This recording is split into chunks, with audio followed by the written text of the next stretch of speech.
Medicaid. It's a program initially designed to help poor people, the vulnerable, and the disabled get medical care. Unfortunately, Obamacare really ruined Medicaid for those the program was initially intended to help. Obamacare exploded the Medicaid program. It flooded it, it overburdened it with able-bodied childless adults.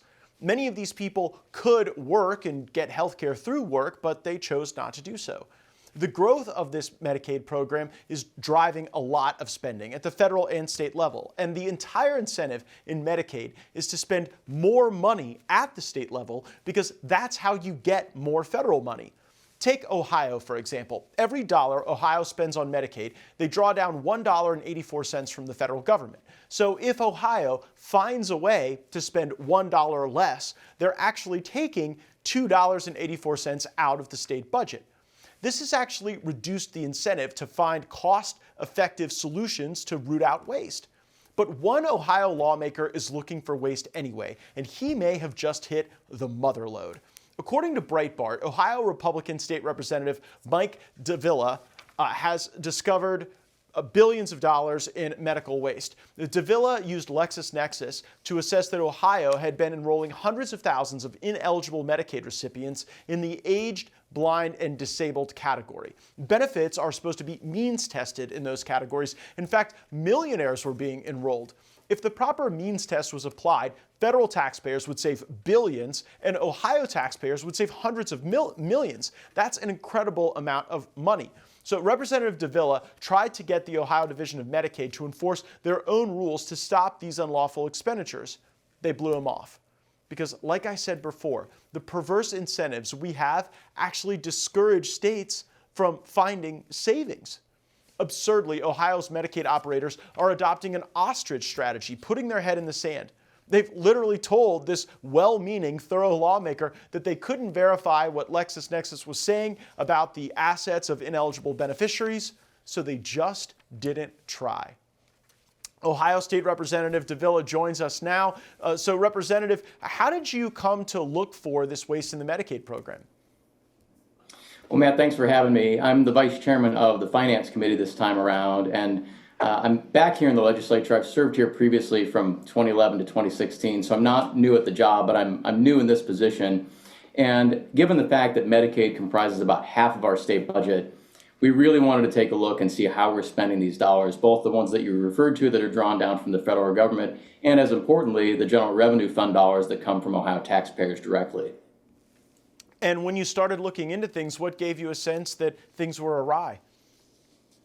Well, the information that came back from LexisNexis was very informative for us. That's a well-reputed company. It's a contractor that's been retained by the Ohio Department of Medicaid, and so one assumes that if they're paying for that company's work with taxpayer dollars, that they're then going to use the data that come back in order to actually determine whether folks should remain on this system. And as you've indicated, what LexisNexis found was a pretty egregious number of folks who exceed the asset limitation of $2,000. And so this data came back in, and I asked the department, I said, what did you do with this? One assumes that you would take that and then take some action on it. And it turns out that only a very small number of people were disenrolled from the system as a result of the data that were found and sent back to the department. So why is that? You would think that regulators would be thrilled that a lawmaker found this problem, this glitch in the system, that you'd presented data that literally was so reliable, the own state government was paying for it themselves, and yet they don't seem to be really receptive to your work. Regrettably, that's right, Matt. And what we found in the initial response was they pointed the finger in two directions. One, they pointed it at the county level job and family services organizations and said, well, they're the ones that really do the verification here in the state. We don't follow up on the information that comes back. And at the same time, they pointed the finger up at the national government and said, well, it's actually Social Security Administration at that level that makes some of these determinations. So my question back to them was, well, then what do you do in the middle of this whole thing? You're the department at the state level that's responsible for doing this. Surely you roll up the data that are coming back in from the county level and also act on data that are coming down from Social Security Administration and then from this contractor that you pay. And in each case, we didn't really get an answer back. I came to find actually that Ohio is one of only 3 states that relies upon county level administrative agencies to make these final determinations. You'll love which ones the other two are, California and Illinois. Not exactly a company that a nice red state like Ohio ought to be in.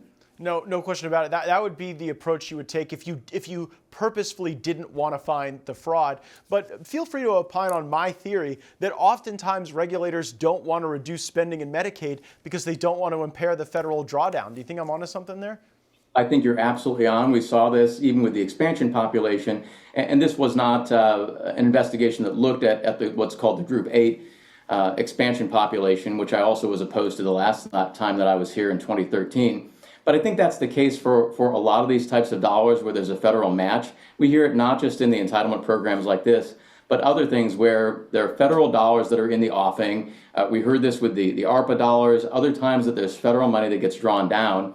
And so the argument, a flawed argument in my opinion, is that we can't leave that on the table because then those dollars will just flow to some other state. That's not a great argument. In reality, we ought to be cutting all of those dollars, both at the federal level and the state level, in order to save taxpayers money across the board. Yeah, and you and I are having this discussion at such a prescient time because in the United States Senate right now, one of the key issues driving the ability to get consensus around President Trump's agenda is what to do with the Medicaid program. And we have some Republican senators that we like and think highly of really worried about any change to the Medicaid program, even work requirements. I've taken the position that Washington is really bad at running the Medicaid program. And if we block granted the money to the states, lawmakers like you would be able to tease through these things and make better use of the funds. Do you think that Medicaid should be block granted to the states? I'm a big fan of that approach, whether it comes to Medicaid or education or a variety of other issues that I think ought to be delegated to the state level. We're much closer to the taxpayers, we're closer to the people that we represent, and I think folks at this level just have their finger on the pulse in a much more meaningful way for how to spend those dollars effectively. And final question, it's just maddening when we think about bureaucrats pointing fingers at each other rather than working to save Ohio taxpayers and federal taxpayers money. Have you talked to Governor DeWine about this, and do you have any sense this could be a priority for the administration there? We've not spoken directly. I spoke with someone on his legislative staff as we were going through this process a couple of weeks ago. That really is one of the next phone calls to be made, along with some outreach to the Auditor of State. There's a role that office also plays here in Ohio to work against waste, fraud, and abuse. And they have engaged in the past in sort of sample audits of this particular program. But there's more work to be done, and it really needs to be done at the highest level on the executive side, as well as among legislative leadership here. Yeah, the audit is great, but it seems as though you've done something even more thorough than a sample audit. It seems as though you've actually aggregated larger pools of data to be able to use for more achievable but more meaningful savings. And we certainly would encourage Governor DeWine to work with you to get everybody on the same page so that there aren't these wasteful expenditures. Representative Michael Dilla, thank you so much for your work and for coming on the program to share your perspective. Thanks, Matt. My pleasure.